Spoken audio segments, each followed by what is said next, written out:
si, že tým najväčším bohatstvom, čo môžeme mať, sú dobré vzťahy, komunikácia medzi sebou a práve to by som nám všetkým spoločne chcela zapriať, aby sme to prostredie na ten rast dokázali spoločne vytvoriť.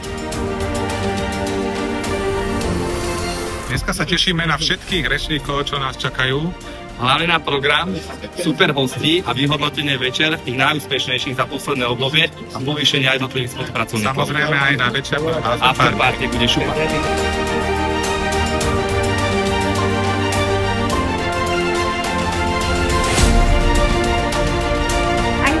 Zhodnotiť dnešnú konferenciu, dovolím si povedať, že sme mali príležitosť načerpať množstvo inšpiratívnych myšlienok.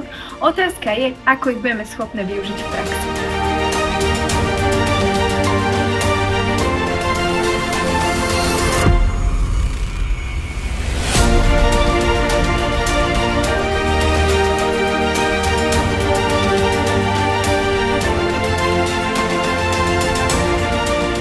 Aké kroky k tomu podnikneme?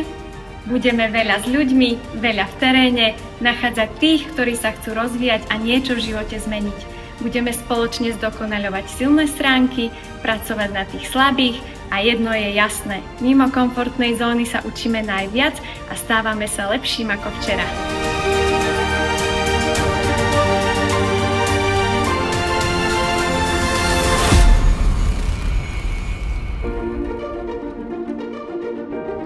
Spolupracovníkom a teda v podstate celému riaditeľstvu OFA Valentovičovci by som poprial to, aby informácie, ktoré dnes nadobudli, pretavili v praxi, aby naozaj dosahali tie svoje ciele, ktoré si stanovili, nakoľko sa blíži záver roka a je tu práve to obdobie bilancovania, aby si naozaj naplánovali a hlavne sa rozhodli, aby ten rok 2025 bol pre nich úspešný a aj to zo srdca prajem.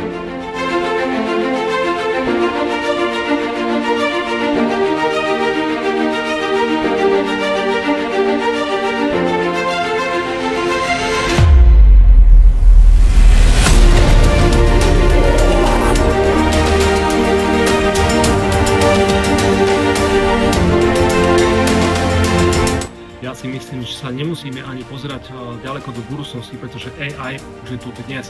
Vieme využívať umelú inteligenciu či už na fotky, na videá, na tvorenie obsahu, kontentu a môže to byť našou inšpiráciou do každodenného života.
Moje očakávania boli splnené, čo sa týka interných a samozrejme externých hostí. Som veľmi rád za dnešných ocenených a povýšených ľudí a samozrejme nám prajem veľa šťastia do budúcna.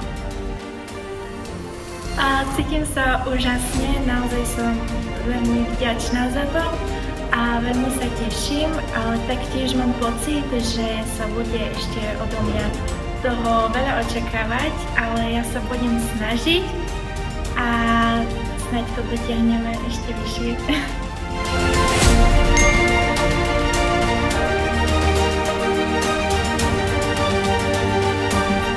Chcete sa aj vy stať v roku 2025 súčasťou nášho týmu? Kontaktujte nás cez sociálne siete alebo pozrite stránku oflbvalentovičovci.sk.